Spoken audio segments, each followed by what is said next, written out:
Magcha-charge po tayo ng tubig. Nandito po ngayon tayo sa Paris. Ayan. Ang ating kliyente ay matagal na pong may karamdaman. Sumasakit ang kanyang mga buto-buto, mga kasu-kasuan.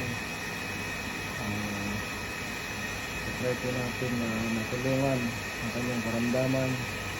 Nagpakan po tayo ng charged water para ma-detox ang kanyang katawan at ma-hydrate, kasi po magkakaroon tayo ng paggamit ng ating Ikera BioLite na foot massager. So para magkaroon siya ng hydration, kasi na-dehydrate po siya dahil sa pawis na kanyang mga andaman. Abangan niyo po ang mga susunod na mangyayari at tingnan natin, natin ang komento mamaya ang ating kliyente about sa kanyang health.